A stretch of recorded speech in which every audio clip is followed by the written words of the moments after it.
இந்த வீடியோவில் பிரசாந்த் நீல் அவரோட டைரக்ஷனில் பிரபாஸ் நடிச்சிருக்கக்கூடிய சன் அந்த மூவி வந்து நேற்று தேட்டர்ஸில் ரிலீஸ் ஆகிருக்கு. இந்த மூவி எப்படி இருக்குது அப்படின்னு என்னுடைய பார்வை.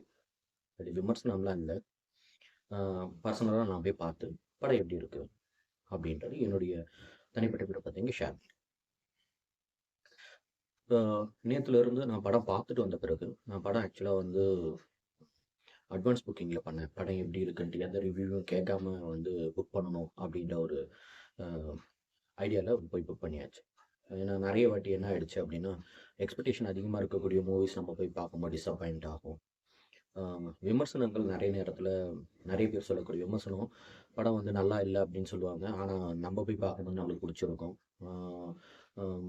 அதனால் வந்து நம்ம பர்சனலாக போய் பார்ப்போம். ட்ரெய்லர் பார்த்தா ஒரு கான்ஃபிடென்ட் இருந்துச்சு. ஸோ இது மாதிரி படமாக தான் இருக்கும் அப்படின்றதுனால கொஞ்சம் மினிமம் எக்ஸ்பெக்டேஷனோட படம் எப்படி இருந்தால் பார்க்கலாம் அப்படின்ற மாதிரி ஒரு கான்ஃபிடென்ட்டாக போய் படம் பார்த்தோம். படம் எப்படி இருந்துச்சுன்னா, என்னுடைய பர்சனல் ஒப்பீனியன் படம் நல்லா இருந்துச்சு. இன்னுங்க சில பேர் வந்து வேற மாதிரி ரிவ்யூலாம் சொல்கிறாங்களே, நான் கூட படம் பார்த்துட்டு வந்த பிறகு சில ரிவ்யூவர்ஸ்லாம் வந்து சொல்கிறத கேட்டோம். அந்த ரிவ்யூவர்ஸ் வந்து சொல்லக்கூடிய விஷயங்களை பார்த்தீங்க அப்படின்னா, அவங்கவுங்க எண்ணம் அது. இப்போ ஒரு பேன் இண்டியா படம் இருக்குது அப்படின்னா, பேன் இண்டியா படத்தில் ஓல் இந்தியாவோட ஐடியாலஜி எப்படி இருக்கோ, ஒரு சில இடத்துல ஒரு சில கலாச்சாரங்கள், ஒரு ஒரு பழக்க வழக்கங்கள் இருக்கலாம். ஒரு ஒரு ஸ்டேட்டுக்கு வந்து டிஃபர் ஆகும். அந்த விஷயங்கள் டோட்டலாக எப்படி இருக்குமோ அதே மாதிரி வந்து ஒரு பேன் இண்டியா படமாக கேஜிஎஃப், பாகுபலி போன்றெல்லாம் அக்செப்ட் பண்ணப்பட்டுச்சு. அதெல்லாம் நல்ல ஒரு ஹிட்டான ஒரு படங்களாக இருந்தது. நிறைய நேரத்தில் ஒரு சில மாநிலங்களில் ரொம்ப அதிகமாக பாராட்டப்படக்கூடிய படம் வந்து இந்திய அளவில் அதிகமாக மற்ற மாநிலங்களில் கூட அந்த அளவுக்கு சக்ஸஸ் ஆகாமல் போகிறத நம்ம பார்த்துருக்கோம். உதாரணத்துக்கு பொன்னியின் செல்வன் 1, ஜெயிலர், விக்ரம் போன்ற படங்கள்லாம் பார்த்தீங்கன்னா தமிழ்நாட்டில் ஒரு மிகப்பெரிய இண்டஸ்ட்ரியல் ஹிட் ஆச்சு. பட் நார்த் இந்தியாலேயோ இல்லைனா அதர் ஸ்டேட்லேயோ அந்தளவுக்கு ஒரு பெரிய வசூலோ விமர்சன ரீதியாகவோ அவங்களுக்கு அந்த டேஸ்ட் வந்து அந்தளவுக்கு செட் ஆகலை அப்படி தான் சொல்லணும். அதனால் வந்து நம்ம படம் பெருசு, அவங்க படம் சின்னது அப்படிலாம் வந்து எதுவுமே இல்லை. நமக்கு வந்து படம் பார்க்க பிடிக்குதா, அது எந்த மொழி படமாக இருந்தாலும் பரவாயில்ல, எந்த மாநிலம் எந்த நாட்டினுடைய படமாக இருந்தாலும் நம்ம பார்க்க ஆரம்பிச்சிடும். ஓடிடி காலம் இல்லையா, அது மாதிரி தான் ஆகிடுச்சு. ஸோ அப்போ அது மாதிரி இருக்கக்கூடிய இந்த சுச்சுவேஷனில் இந்த படம் எப்படி இருக்குன்னு நல்லாயிருக்கு. ரிவ்யூவர்ஸ் வந்து தமிழ் ரிவ்யூவர்ஸ் ஆல்மோஸ்ட் நிறைய பேருக்கு வந்து மிக்ஸ்டு ரிவ்யூ கொடுத்துட்ருக்காங்க இந்த ஃபிலிமுக்கு, அப்படி இப்படின்ட்டு. அது மாதிரி எதுவும் இல்லை, அது மட்டும் தான் கிளியர் பண்ண முடியும். ஸ்டோரி வைஸ் அதெல்லாம் நம்மளுக்கு தேவையில்லைங்க. கேஜிஎஃப் கூட கம்பேர் பண்ணோம்னா, ஒரு படம் ஒரு டேரக்டருக்கு ஒரு பெரிய மாஸ்டர் பீஸாக இருந்துச்சுன்னா, அதே மாதிரி படமாக தான் அடுத்த படம் இருக்கணும்னு நம்ம எக்ஸ்பெக்ட் பண்ண வேண்டியதில்லை. அது மேக்கிங்கில் பார்த்தீங்கன்னா டோன் வைஸு, கலரிங் அது மாதிரியான விஷயங்கள் வந்து கேஜிஎஃப் வந்து அதே மாதிரி இருக்கிற மாதிரி இருக்குது. பட் ஸ்டோரி வைஸ் வந்து இது வேறு மாதிரியான படம், அது வேறு மாதிரியான படமாக இருக்குது. இது பார்ட் 1ன்றதுனால இதில் நிறைய வந்து எப்படி சொல்கிறது, பில்டப் அது மாதிரி கொடுக்குற மாதிரி எப்பவுமே யூஸ்வலாக வந்து பிரசாந்த் நீல ஒரு படத்தை கேஜிஎஃப்ல கூட பார்த்துருப்போம். அந்த ஒரு ஸ்டைலை அப்படியே வந்து இந்த படத்துலையும் வச்சுருக்காங்க. இன்னொன்று கதை சொல்கிறது, கதை கேட்குறது ரொம்ப பிடிக்குன்ற அந்த இது வந்து ஆக்சுவலாக கேஜிஎஃப்ல ரொம்ப அதிகமாக நல்லாவே ஒர்க் அவுட் ஆச்சு. ஸோ அந்த ஸ்டைல் அப்படியே இருக்கணுன்றதுனால ஸ்டோரி சொல்கிற மாதிரி ஒருத்தவங்க, கேட்குற மாதிரி ஒருத்தவங்க அப்படின்னு சொல்லி நம்மளுக்கும் அதை வந்து கன்வே பண்ணுற விஷயம் வந்து நல்லாவே இருக்குது, இன்ட்ரெஸ்டிங்காக இருந்துச்சு. பிரபாஸை தவிர வேறு யார் இது செஞ்சாங்க? ஃபார் எக்ஸாம்பிள் நம்ம சொன்னோம் அப்படின்னா, சூப்பர் ஸ்டார் ரஜினிகாந்த் அவர் பண்ணக்கூடிய சில ஸ்டைல்ஸ், தலைவர் அவர் அதை பற்றி எதுவும் இல்லை. அவர் செய்யக்கூடிய அந்த ஸ்டைலை வந்து வேற ஒரு ஹீரோவோ வேற யாருனோ பண்ணால் கண்டிப்பாக அது வந்து ஒரு கிரிஞ்சாக போய் முடிச்சு. ஸோ அப்போ அது மாதிரி இருக்கிற நேரத்தில் அந்த ஹீரோ அதை பண்ணால் அது ஜனங்க அக்செப்ட் பண்ணிப்பாங்க, அக்செப்ட் பண்ணணும். ஏன்னா பாகுபலி மாதிரி ஒரு மிகப்பெரிய ஒரு இமேஜை வந்து கிரியேட் பண்ணியிருக்கிற ரெபல் ஸ்டார் பிரபாஸ் அவர்களுக்கு அவர் அந்த அளவுக்கு பண்ணாதான் ஜனங்க அக்செப்ட் பண்ணுவாங்கன்ற மாதிரி ஆயிடுச்சு. ஸோ அதை மனசில் வச்சுட்டு டேரக்டர் அவருக்கான எலிவேஷன்ஸ் சீன் ஆகட்டும், ஃபைட் சீன் ஆகட்டும், எல்லாமே வந்து அவருடைய ஆடியன்ஸை சாட்டிஸ்ஃபை பண்ணுற மாதிரி படத்தை எடுத்திருக்காங்க அப்படின்னு தான் சொல்லணும். ஏன்னா அதனால தான் வந்து தெலுங்கு ஸ்டேட்டில் பயங்கரமான ஒரு ஓப்பனிங் கிடச்சிருக்கு இந்த படத்துக்கு. ரிவ்யூஸும் தெலுங்கு ரிவ்யூவர்ஸ் வந்து நல்லா இருக்குது படத்தை, நல்ல ஒரு மசாலா என்டர்டெய்னர்னு சொல்லிட்டு அவங்க வந்து ரொம்ப பாசிட்டிவாக சொல்லிட்டு வராங்க. ஸோ அதனால் தெலுங்கு ஸ்டேட்டில் ஒரு நல்ல ஒரு கலெக்ஷன் இருக்கும்ன்ட்டு மாதிரி தான் தெரியுது.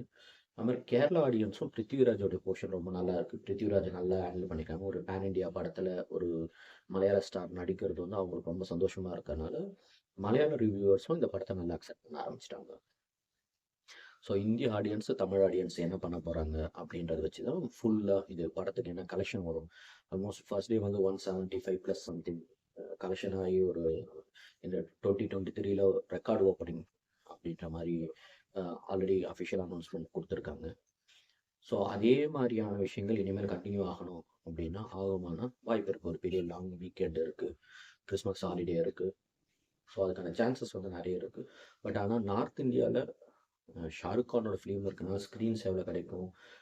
மக்கள் வந்து ஃபஸ்ட்டு வந்து ஷாருக் கானுக்கு ப்ரிஃபரன்ஸ் கொடுத்துட்டு ரெபல் ஸ்டாருக்கு வந்து கொஞ்சம் லேட்டாக வருவாங்களா. ஆனால் 1 or 2 days கழித்து ரியலான ஒரு வேர்ட் ஆஃப் மவுத் அது மூலிமா அவங்களுக்கு வரும்போது மேபி அதுக்கப்புறம் வந்து தெரியலாம் என்ன மாதிரியான கலெக்ஷன். நார்த் இந்தியாவில் கிடைக்கக்கூடிய கலெக்ஷன் வச்சு தான் ஒரு படத்துக்கு இப்போலாம் ஒரு பேன் இண்டியா படத்துடைய வசூல் அப்படின்றது நார்த் இந்தியாவில் கிடைக்கக்கூடிய கலெக்ஷன் வச்சு தான். இப்போ நம்ம தமிழ்நாட்டிலையோ இல்லை கர்நாடகாலையோ நம்ம மேக்ஸிமம் ஒரு 100 crores கொடுப்போங்க, கலெக்ஷன் ஆகலாம் படம் ரொம்ப ஒரு பெரிய ஹிட்டாக இருந்தால். ஆனால் 1000 crores வந்து மீதி இருக்கக்கூடிய 800 crores வந்து ரெஸ்ட் ஆஃப் இந்தியாவில் தான் வந்தாகணும். தெலுங்கு ஸ்டேட்டில் ஷூராக கலெக்ஷன் ஆகிடும் அப்படின்ற மாதிரி தான் தெரியுது. ஏன்னா தெலுங்கு ரிவ்யூவர்ஸ் எல்லாமே ரொம்ப பாசிட்டிவாக சொல்கிறாங்க. நம்ம தெலுங்கு ஆடியன்ஸை டச் பண்ணக்கூடிய மாதிரி தான் படம் வந்து தெலுங்கு கன்னட ஆடியன்ஸுக்கு ரொம்ப இருக்கிற மாதிரி நிறைய மசாலா விஷயங்கள் இருக்குது. ஸோ அவங்களுக்கு கன்ஃபார்மாக அந்த படம் பிடிச்சிருக்கு. தமிழ் ஆடியன்ஸ்க்கு எப்படி சொல்லலாம் அப்படின்னா பாகுபலி 1 அந்த படம் ஃபர்ஸ்ட் டே வந்து நான் தேட்டரில் போய் பார்த்தேன். நான் பார்க்கும்போது தேட்டரில் இருக்க ஆடியன்ஸ் இல்லை, ரொம்ப கம்மியான ஃபர்ஸ்ட் டே. எங்கள் ஊரில் பி சென்டர், அதனால் வந்து ரொம்ப அதிகமாக வந்து அதர் ஸ்டேட் படத்துக்கு அப்போ பாகுபலி 1க்கு வந்து முன்னாடி அந்தளவுக்கு பெரிய இதுவாக இல்லை. ஃபர்ஸ்ட் டே நான் சொல்கிறது. அப்போ படம் பார்க்கும்போது நிறைய பேர் இதெல்லாம் பண்ண முடியுமா அப்படின்னு சொல்லிட்டு ரொம்ப கிரிஞ்சாக இருக்குது அப்படின்னு சொல்லிட்டு கிண்டல் பண்ணிட்டு இருந்தாங்க. பட் படம் ஹிட்டுன்ன பிறகு அவங்க அந்த மாதிரி பேசுறதை குறைச்சிட்டாங்க. பாகுபலி 2 வரும்போது அது வேறு மாதிரி போயிடுச்சு. ஸோ அதே மாதிரி இந்த படத்துக்கு மேபி ஹிட் ஆகிடுச்சுன்னா இப்போ விமர்சனம் சொல்கிறவங்கலாம் வந்து மக்களோட டேஸ்ட்டுக்கு நம்ம வித்தியாசமாக ஒரு விஷயத்த சொல்கிறோம் அப்படின்னு சொல்லிட்டு ஸ்டாப் பண்ணிக்கலாம். இல்லை நிஜமாகவே விமர்சனங்கள் சொல்லக்கூடியதான் மக்களும் நினைக்கிறாங்க அப்படின்னா அப்போ ரிசல்ட் வந்து ரொம்ப புவராக இருக்கும். பட் ஸ்டோரி வைஸ் நல்லா வந்து அவங்களுடைய ஃபேவரட் டோனில் ஃபேவரட்டான ஸ்டைலில் ரொம்ப கம்ஃபர்ட்டாக பிரசாந்த் நீல் அவர் சொல்லியிருக்காங்க. எலிவேஷன் சீன்லாம் ரொம்ப நல்லா இருக்குது. எலிவேஷன் சீன் ரொம்ப நல்லா இருக்கிறதுனாலே நம்மளுக்கு வந்து பார்த்திங்க அப்படின்னா படத்தோட நல்லா கனெக்ட் ஆக முடியுது. ஒரு சில சீன்லாம் வந்து பிரபாஸ் வந்து ஒரு 25 பேர் அடிக்கிறாரு அப்படின்னா அவருடைய ஃபிசிக்கு பார்க்கும்போது அவர் இன்னொரு 25 பேர் சேர்த்து கூட அடிக்கலாம் அப்படின்ற மாதிரி நம்மளுக்கு தோன்ற மாதிரி தான் அந்த ஃபிசிக் இருக்குது.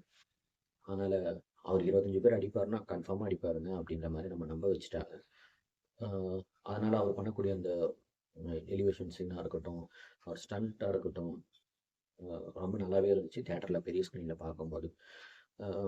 பேக்ரவுண்ட் ஸ்கோரும் நல்லா டீசெண்டாகவே கொடுத்துருந்தாங்க. படத்தை வந்து எலிவேட் பண்ணி கொண்டு போகிற மாதிரி நல்லா இருந்துச்சு.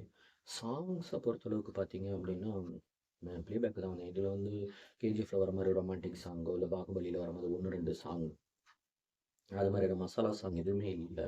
கேஜிஎஃப்ல காம்ப்ரமைஸ் பண்ணி ஒரு லவ் போர்ஷன் இருந்துச்சு. இதில் அது மாதிரியான போர்ஷன் கூட இல்லாமல் ஹீரோ வந்து ரொம்ப ட்ரையாக தான் போகிறாரு.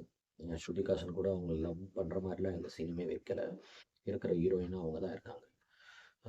அதுவும் நல்லா தான் இருக்குது. படத்தோட ஸ்பீடு வந்து ஃபர்ஸ்ட் ஹாஃப் வந்து செகண்ட் ஹாஃப் வரைக்கும் ஒரு லென்த்தியால் லேக்காலாம் எங்கேயுமே தெரியல, நல்லா தான் போயிட்டுருக்கு.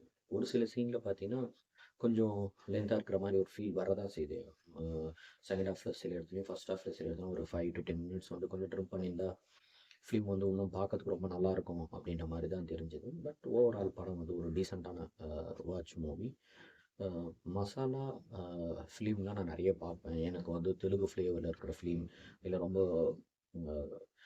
மசாலா ஃப்ளேவர் இருக்கிற ஃபிலிம்லாம் எனக்கு ரொம்ப பிடிக்கும் அப்படின்னா உங்களுக்கான படம் தான் இது. கண்டிப்பாக இதை நீங்கள் போய் பார்க்கலாம் தேட்டரில்.